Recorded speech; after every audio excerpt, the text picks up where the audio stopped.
Hi everyone. Today we are going to continue with our Sale of Goods Act chapter, okay, which is uh, lesson number 22 of Economics, Business and Commercial Laws, Part C. Okay, so if you want, you can definitely refer to my previous video. Okay, I have divided Sale of Goods Act in two parts. Okay, so part one, which I have already completed, okay, which was an introductory part.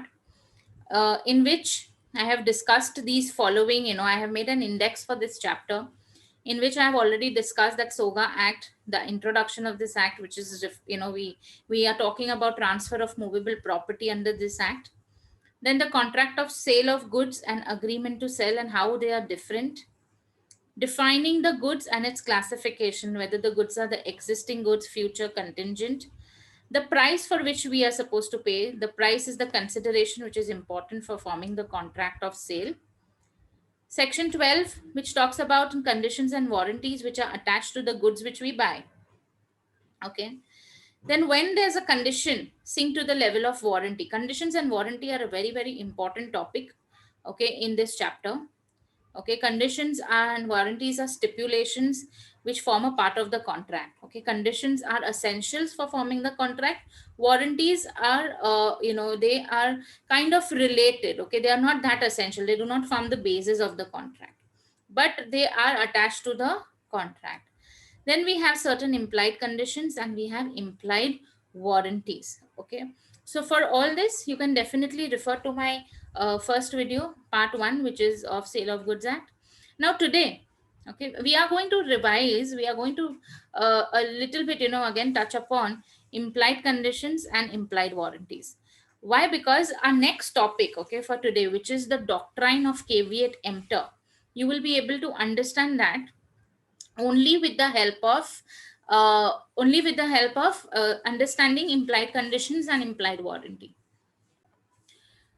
Okay, so we have to today we will be doing this part 2 of SOGA Act, but before I go and I start with this doctrine of caveat emptor, we will touch upon these two topics, implied conditions and implied warranties. Okay, with that we will be able to understand this doctrine of caveat emptor. Doctrine is nothing but the rule. Okay, now what is that rule in detail we will see, which is given under section 16. Then there are certain exceptions for this rule. Then passing of the property, that is actual transfer of the ownership of the goods from the seller to the buyer. Okay, with that we understand the passing of the risk also. There is this one more rule where it talks about that the person who does not have a title to goods, okay, they cannot they can basically not transfer that title to someone else, because if I am not the owner, how can I transfer the goods? However, there can be a possibility, there can be a transfer of title by those persons who are even not the owner. We will see in which situations that have that takes place. And the last topic is about the unpaid seller. Okay, so we will understand the meaning of unpaid seller and what rights does he have.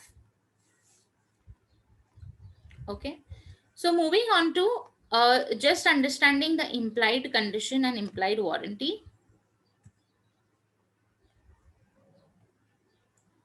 Okay, here. Okay, so basically we had done about conditions and warranty, which is a stipulation in the term of the contract. It forms the basis of the contract. So condition is essential. It is the main purpose of the contract. However, warranty is just a subsidiary promise. Okay. Now we had done uh, implied warranties. Okay. Implied warranties, that implied means it has been assumed, it has been already given under the law. There has to be no specific expressive warranty to be given for this purpose. Okay, this means in implied warranty we have quiet possession, that obviously the buyer should get the possession, proper peaceful possession of the goods. That goods should be free from any kind of encumbrances. Okay, if there is any dangerous nature of the goods, that should be informed, and the custom and usage of the trade for that particular goods. Then we did implied conditions. Basically, these are implied that the title of the goods was clear when the purchase was made, under or the sale was being done under the sale by sample. The sample has to correspond with the bulk. The buyer should get the chance to compare the bulk with the sample, and if there is any hidden defects in the sample, then obviously the seller has to inform.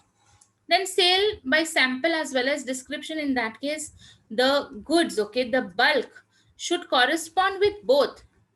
It should correspond with the sample as well as the description specifically given. Okay.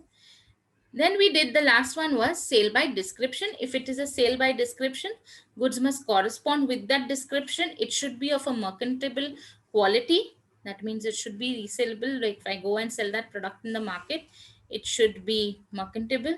Wholesomeness of that product and quality of fitness for a particular use or purpose should be present.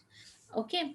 Now, about this implied conditions and implied warranty. Okay. Basically, there is one thing which they say that there is like, what is this doctrine of caveat emptor? Okay, I'll just show you this.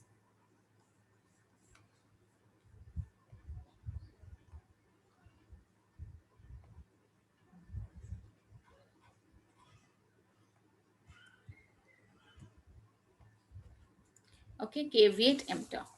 Now, if you see, what does it read as? Let the buyer be aware. Okay, that is known as doctrine of caveat. Okay, the meaning of which is let the buyer be aware. Okay, so whenever I am buying a product, okay, say I'm buying a packaged product, okay, in which they obviously write the expiry date, they write the manufacturing date, etc. So it is for our awareness itself. Okay, so if I'm buying, I have to be aware as to what kind of a product am I buying. Okay, so here they say that under section 16 they are saying under a contract of sale. Okay, caveat emptor. So we are going to do caveat emptor, doctrine of caveat emptor. Okay, under section 16. Okay, let the buyer be aware. So under section 16 and under a contract of sale. Okay, a proper sale, not an agreement to sale, contract of sale. Okay, under a contract of sale, there is no implied warranty. There is no implied warranty or implied condition.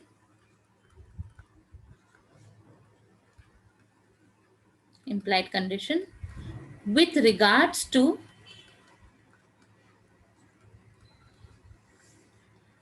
the quality or fitness, okay, of any particular fitness for any particular use or purpose. Okay, for fitness for any particular purpose or use of goods. Okay, so this particular implied warranty, okay, or implied condition regarding the fitness or the quality, okay, when you are for of the particular use of that goods. Okay, so say example medicine, okay, or say example a milk. Okay, so there is a quality, there is a fitness which we expect from that milk, okay, purpose and use, but there is no implied warranty regarding that under the contract of sale immediately over the counter, okay, where the sale is taking place. In that case, they say that there will be no such implied warranty or implied condition. The buyer has to be aware. Here you cannot kind of, blame the seller about anything. Okay, you cannot repudiate the contract or something like that. Okay, there is no such implied warranty or implied condition. The law says that the buyer must be aware regarding the quality of fitness of any particular purpose or use of any goods. Okay, we will take one case law for this. Okay, you will understand it better. What is the case law name? The name of the case law is Ward versus Hobbs. Okay. Now, what is this case law says here? What had happened is, here there were pigs. Okay, pigs. Okay, it's a movable property. Pigs were sold. Pigs were sold in auction. Okay, it was an auction sale. Okay, and no warranty, no warranty was given by the seller in respect of the health. In respect of the health of the pigs. Okay, there was no such warranty given about the health of the pigs, and this sale also took place at auction. Okay, now what happened is, buyer, he paid the price. He paid the price for healthy pigs, obviously. Okay, for whatever purpose he must be requiring. Okay, for healthy pigs. Therefore, the law says that it is the duty of the buyer himself. So it is the buyer's duty to satisfy himself regarding the health of those pigs.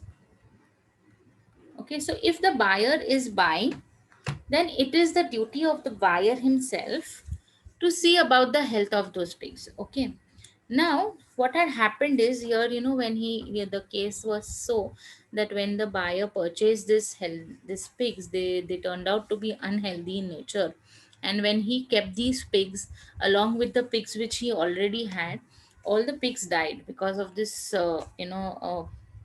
the health issue with the pigs he bought in the auction. But here he cannot go ahead and sue the seller. Okay, because seller had as it is given no warranty with regards to the health of those pigs. Okay, if the buyer wanted to purchase it, again it was an auction sale. Okay, so actual owner is someone else, and the seller sale has taken place through the auctioneer. Okay, so he has to satisfy himself first regarding the health of the pigs. Okay, so this is what is a doctrine of caveat emptor. Okay, I am looking at a goods, okay, which is already showing that it is expired. Then also I buy and I use it. So it is my duty. I am responsible for what am I purchasing under the contract of sale.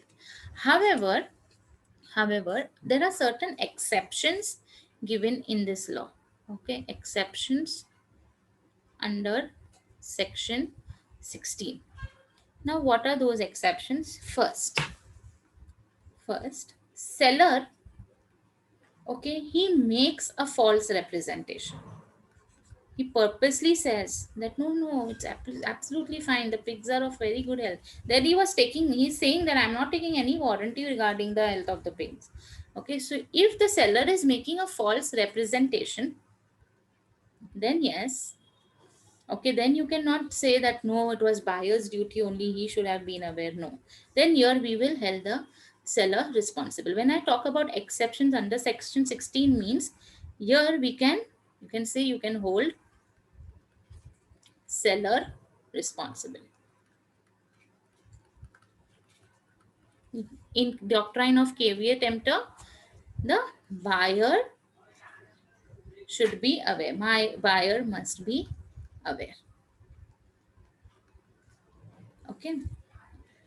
Next, second, the seller conceals the defects about the goods.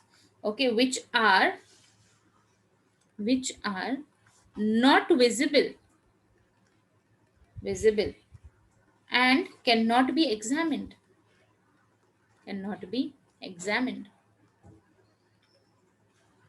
Okay, so if he's concealing those facts, now say suppose there was one implied warranty which spoke about dangerous nature, okay, of the product. So say suppose that product was a cow, okay, or you can say some dogs, etc. Okay, the seller, if that particular dog or cow, okay, that particular animal had some dangerous way, it had some dangerous nature within them, okay, like the dogs had the habit of going and biting. Okay, you went ahead and you took a pet, okay, but that dog has a habit of biting. Okay, or the cow, okay, it has a, whenever anybody in the, well, farming, okay, if it sees a red color, the cow has a habit to run behind that person. Okay, so if there is any kind of a dangerous nature of that particular product, and that is concealed by the seller, now this kind of dangerous nature is not apparent on the face, and it cannot be even examined. Okay, so in that case the seller will be held liable. Then next, where buyer had specifically communicated, buyer has communicated the seller the purpose for his use, purpose for his use. Then obviously, if the seller is providing something else, well, buyer is properly telling him that this is my purpose. Okay, like I go ahead and I wanted a cotton fabric. Okay, I wanted to buy a dress, okay, which had to be, I wanted cotton fabric only, okay, because otherwise I get problems of rashes, etc. So when I am telling the seller that I want a dress which has to be of cotton only, you have to supply me this only, okay, or you have to provide me this only, and then also he gives me something which is a mixture of any other kind of a fabric with cotton. Okay, so when I have made him understand my purpose, my use, then also it is a, he has committed this kind of a fraud or mistake from his end, then yes, I can make the seller liable. Then last, where goods are bought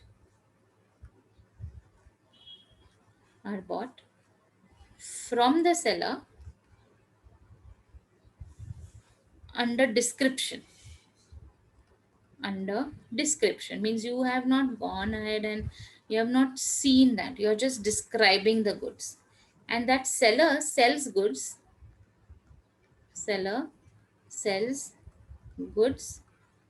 on description in ordinary course of business, in his ordinary course of business. Okay, so goods are bought from the seller when only you are describing that particular good, that you want this good something like this, or say best example, you're describing, you're calling up a restaurant, okay, restaurant, and you are giving a custom made pizza.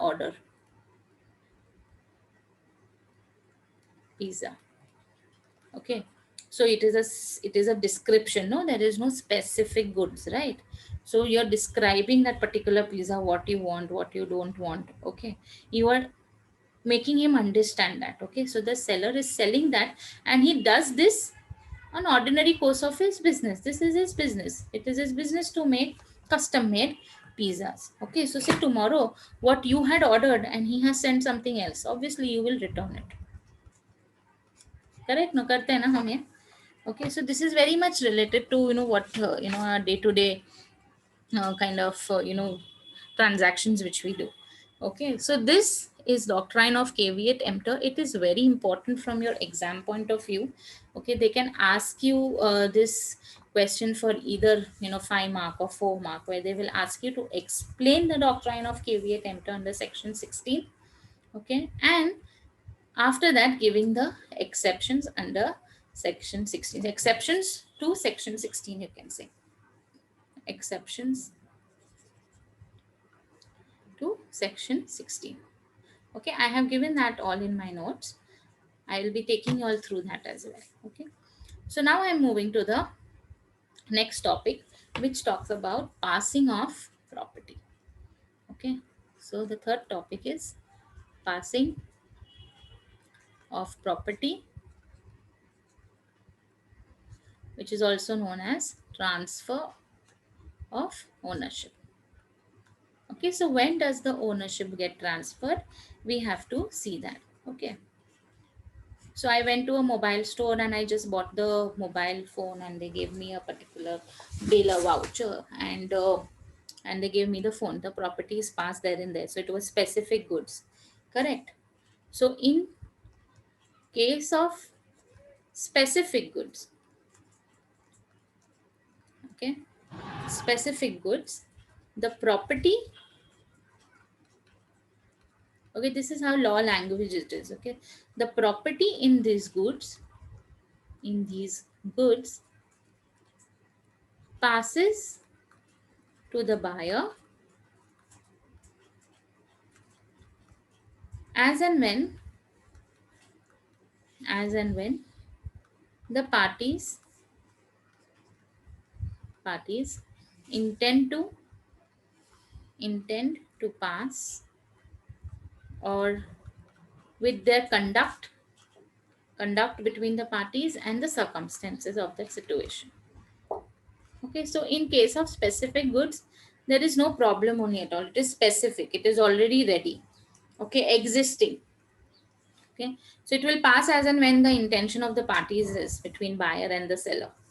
Okay, so if there is a constant contract of sale between the buyer and the seller, so as and when the seller keeps on transferring the goods to the buyer, at that time the property is going to pass, or at the time of contract itself, depends. Okay, so whenever they intend, then it will pass. Okay, otherwise there are certain few cases. Okay, say suppose A. So in case of, or I'll say that this is A. Okay, so this is A. Next, okay, if the goods, if it is not if um, they are specific, okay, and they are in deliverable state also. Okay, so say now next one, if the goods, or say they were future goods and now they have been made or manufactured. So now if the goods are in deliverable state, okay, they are in such state that immediately it can be delivered, then once the contract for sale is made, property passes to the buyer. Property passes to the buyer. So immediately it is in a deliverable state. So I went ahead and I purchased a mobile phone for myself, deliverable state. I'll have that phone with me.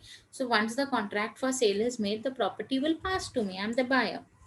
Okay, property passes to the buyer. So here the time of payment, okay, you might be that it might happen that you make the payment later on, okay, or the delivery of that product. So I am supposed to get the delivery of that product later. Both these things are not important. Okay, so immediately once if a particular good, say washing machine,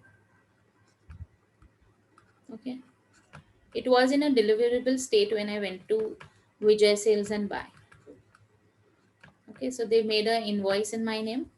Okay, I bought that goods deliverable state.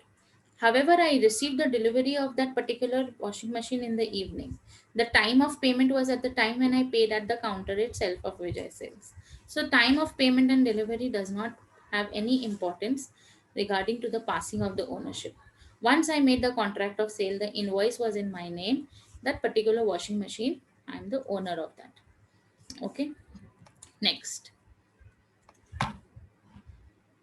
See. Okay. When the goods are not in deliverable state. And there is something left to be done on that particular goods. Okay, so once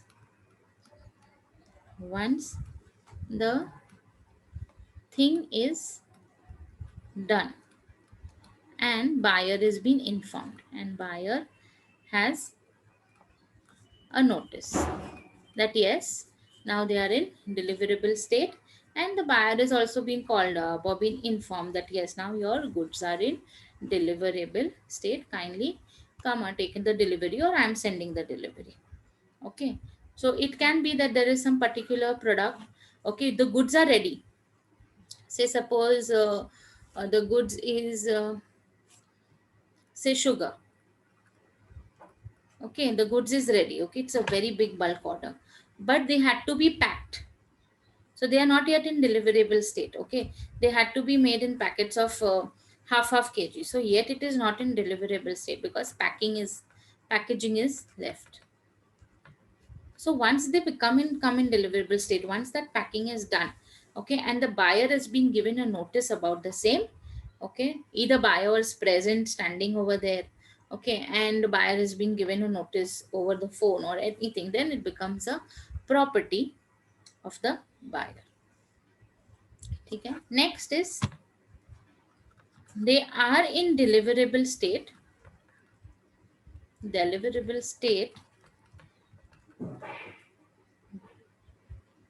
by seller. No, deliverable state, but the seller is bound to measure and weigh. Okay, so here the property in goods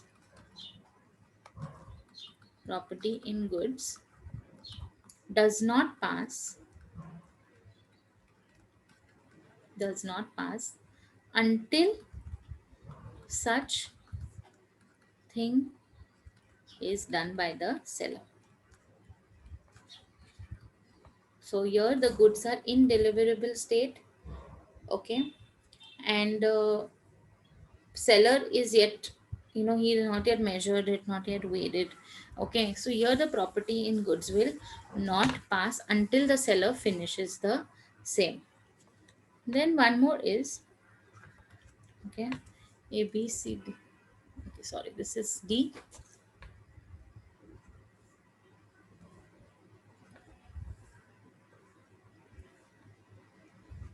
Okay. Next is E.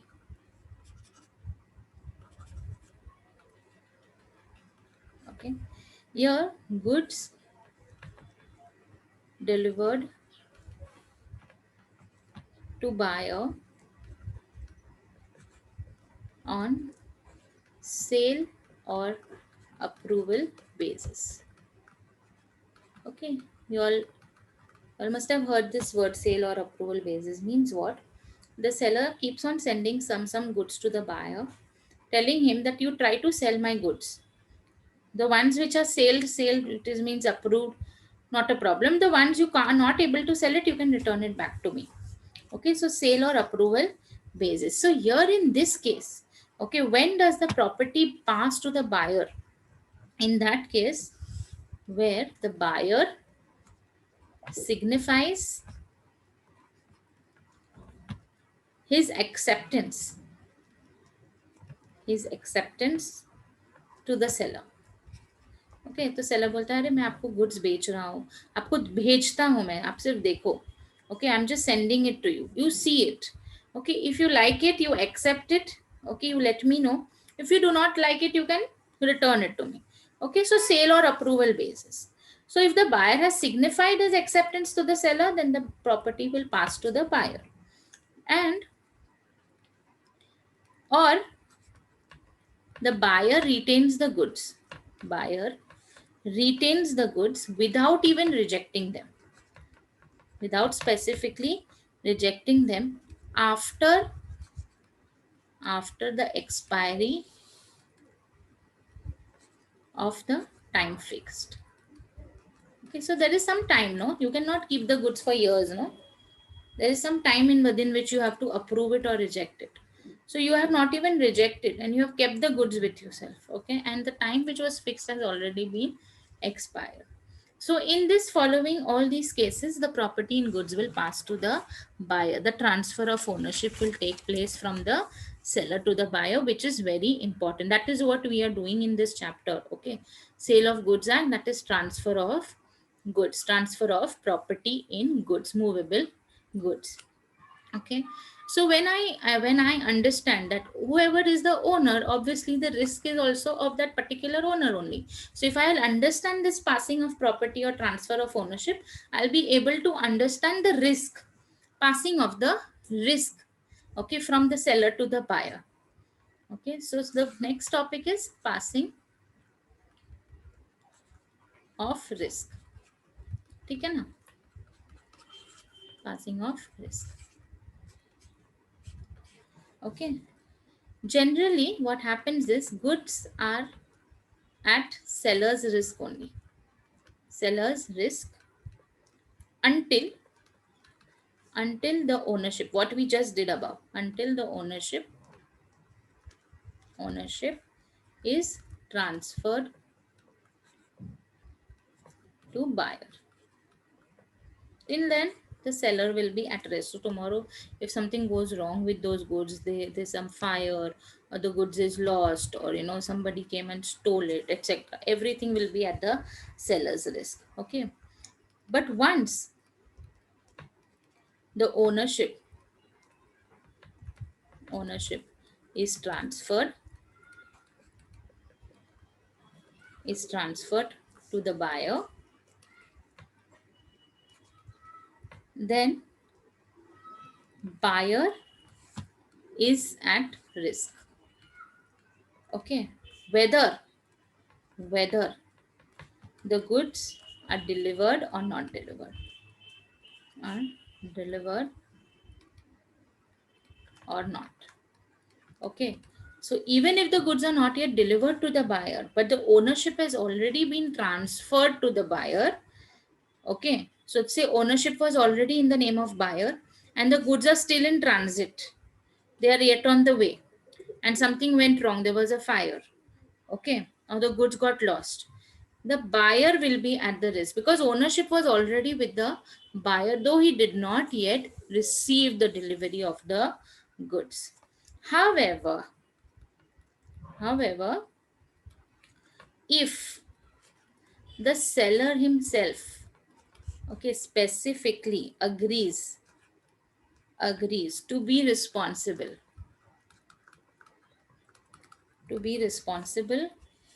for goods even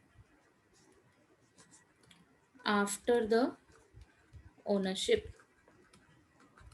is passed, then in that case the seller will be at risk, होता है ना, okay. I am the buyer, okay.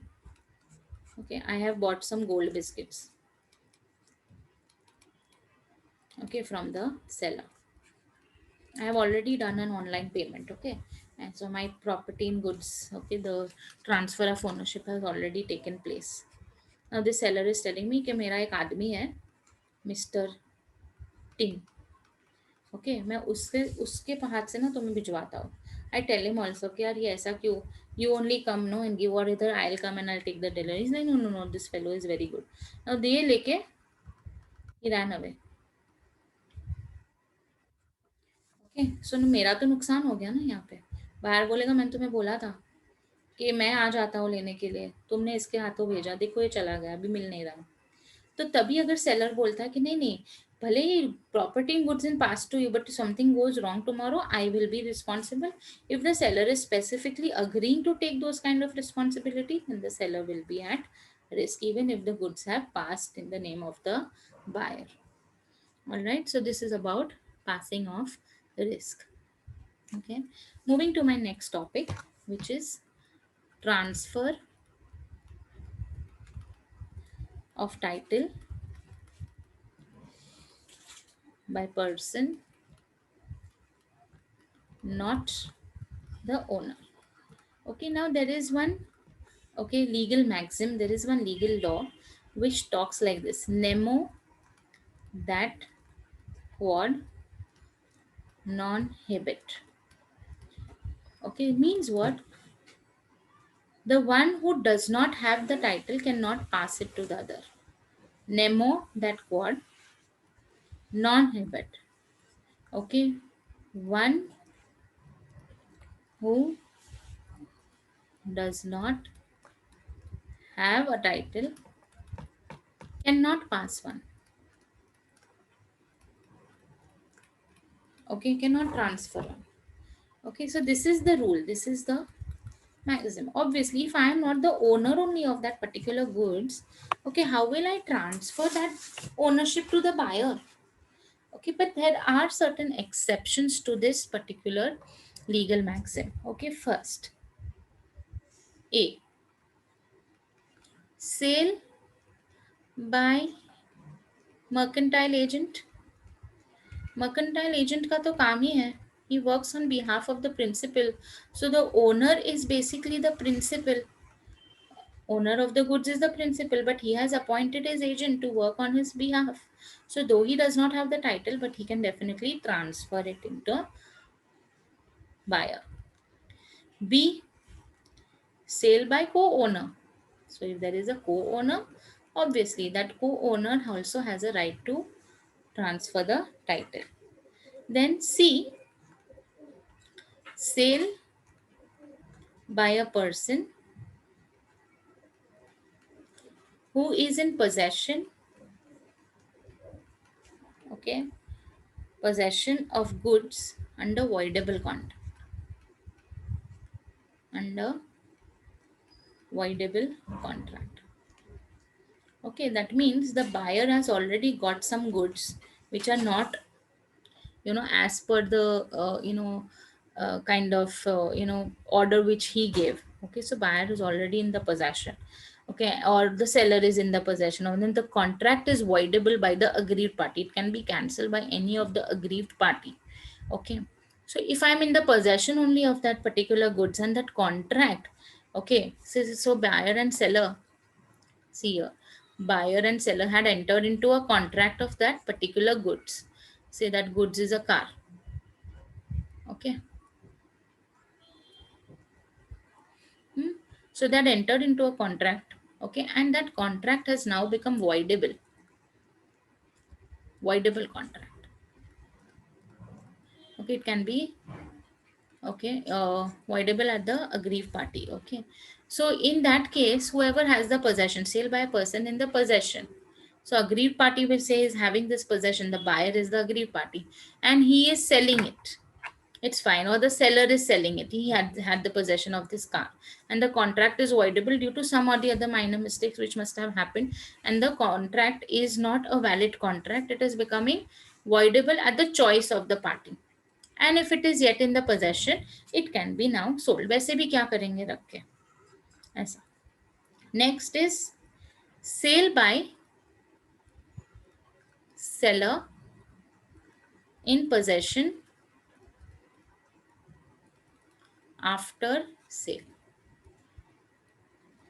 Okay, sale by seller in possession after sale means what? Say the buyer is not making him the payment only. Okay, so some goods are yet left with me, okay, in my godown. Okay, so as a part of recovery, I will go ahead and I will sell, though I had transferred the ownership to the buyer, but the goods are yet in my possession. Then sale by a buyer in possession. Here, what is this? Sale by a buyer in possession means the buyer must have already taken the goods from the seller. Okay, the property in goods is not yet passed. Okay, there is no ownership passed yet.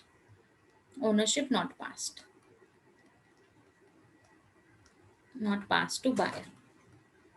Okay, but the buyer only has the possession of the goods. Now he can obviously do a sale, no? On sale or approval basis, if he is doing a sale, he is allowed to do that. Okay, though he is not having the ownership. Then you have, okay, sale by estoppel. Estoppel means when you are stopped from denying something which you had said to be true before. Okay. So you're the true owner allowing innocent party, innocent buyer, to pay money to third party. Then here you cannot, you have to protect the interest of the buyer, no? Now all of a sudden you come ahead and you say that no, I am the actual owner. Why did the buyer pay to the third party? But you yourself has allowed, to pay the money to the third party. So now you'll be stopped from taking your words back. Okay, so it will be a valid sale even though somebody else had, I have gone ahead and made the payment to a third person, because the true owner made such, presentation that I thought that yes, this third party himself is the owner. So I had gone ahead and made the payment to that third party. Okay, so here my interest has to be protected. Okay, next, sale by a person. Okay, then you have G, sale by unpaid seller. Same thing. Okay, unpaid seller, he is not yet been paid and the goods are lying with him. Okay, and payment was an important condition, so he will do a sale to somebody else. And the last one is sale by person under other laws. Okay, so say suppose a company is getting wind up, so there is a liquidator who is appointed. So liquidator will sell its assets, okay, pay the liabilities. Then the pawner and pawnee, where the pawnee had lended some money specifically, okay, and now he's not receiving that amount, so he can sell the goods. Then the finder of goods. Okay, if somebody found a lost phone, a taxi driver found a lost phone in his taxi, he could not find the person, the actual owner, he sold it. Okay, so finder of goods. And official, assignee, or a receiver. Okay, then some, certain people who die in test, uh, without making a will. Okay, so now in that case what happens, in the courts appoint an assignee, they appoint a receiver to look after that entire, estate of the dead person, and then do the particular needful as to how and, what are the family members who are going to kind of inherit from that estate. So if, though they are receivers and these assignees are not the owners, but obviously if they are managing it and officials, they are the officials appointed by the court itself, so they have a right to go ahead and make the sale. All right, now only the last topic, which is unpaid seller.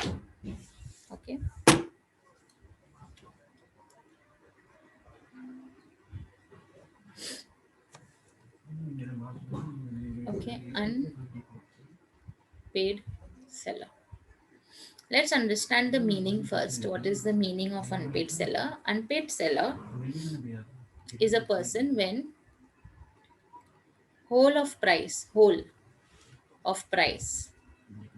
is that seller to whom the whole of price is not paid whole. Some is paid but whole is not paid. Okay, or say when payment is made by a bill of exchange or by any other negotiable instrument, say check. Okay, and that particular instrument and such instrument is dishonored, has been dishonored, then he will be known as a unpaid seller. So now this unpaid seller has rights. Okay, so firstly he has rights against goods. This unpaid seller has rights against goods. Okay, so what are these rights? He has a right of lien. He can have a lien on goods. Okay, specific lien, particular lien. that this goods, okay, I'm going to keep it as a lien. It will be like, it will be kept with me. I'll have a lien over it, and I will sell it even if, despite of me telling you and reminding you, okay, if you're not making the payment. Lien or right of retention, you can say. Right of retention. Then B is right of stoppage in transit. Right of stoppage in transit. Okay, so say the seller had already put the goods on transit. Then he came to know, oh, the check which this buyer gave me has bounced completely. So he has a right to stop the goods in transit only. C, he has a right to resale it. And D, he can either withhold the delivery and not deliver the goods until the payment is being made. Okay, similarly, he also has got rights against the buyer. So rights against the goods, obviously he has. He also has some rights against the buyer if he is a unpaid seller. So say when goods, okay, when property in goods is passed to the buyer, okay, then here he can sue for price which is unpaid. Okay, he can sue for the price of the goods. Also,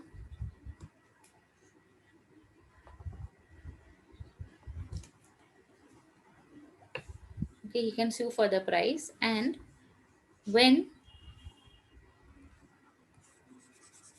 just write it like this, if in case you are copying, then write like this: when property in goods is passed to the buyer, then he can sue for the price, okay, where already ownership has been passed. Okay, and when property not passed, not yet passed to the buyer, and price is payable on certain date. Okay, property in goods is not yet been passed and price is payable on certain date. And when he tries to pass this property in goods, then the buyer here wrongfully neglects, okay, or he refuses, neglects or refuses to take the delivery, refuses to accept, okay, and pay for the goods, pay for the goods. Okay, then in this case, he can, for this case, he can sue for damages. Okay, sue for the damages only because the property in goods is not yet been passed. Okay, so, and the price is also not been paid. So there is no price is payable on a certain date. Okay, so in that case, what happened is when he took the goods, okay, to the buyer is wrongfully neglecting. He's refusing to accept only. Okay, I manufactured that particular bulk only for that particular buyer. Okay, but now he is, and though the payment was to be made on a certain date, so the property in goods is not yet been passed to the buyer. Okay, so here I can sue him for the damages. All right, so with this I will take you all through the notes, okay, of the chapter.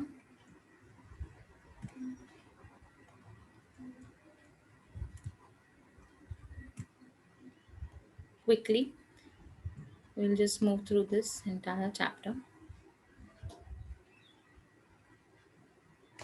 Okay, I hope it is clear and visible. Okay, doctrine of caveat emptor. This is what we had started our topic today. Important. I have already done this case law, hard versus verbs.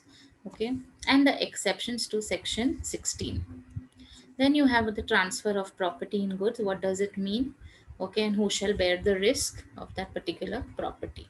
Okay, rules relating to the transfer of property, specific, a certain, good sent on approval basis. Okay, performance of the contract is only read once you perform the contract properly, buyer and the seller, you take the delivery, you pay, make the payment. That is the performance of the contract. Rules as to delivery is nothing to do. They are just read like how you will deliver, which place, etc. Acknowledgement, all that. Okay, acceptance of the goods to the buyer. This is also read. You can also have installment deliveries which can be made. Okay, deliveries in installment. Then you have suits for the breach of the contract. If there is any breach of the contract, I have already done this at the time when I had done condition and warranty. Okay, so when you will do your condition and warranty, the same thing is again repeated here. Okay, then anticipatory breach. The anticipatory breach are those breaches, okay, where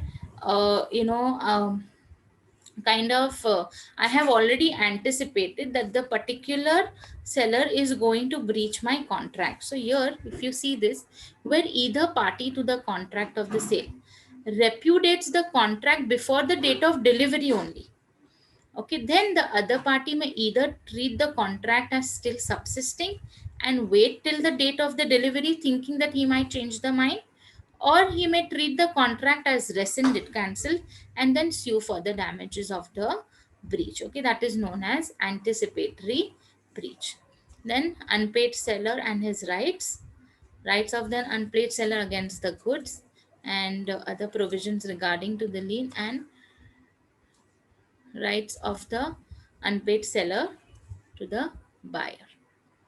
Okay, so this is it with the Sale of Goods Act. Thank you so much everyone.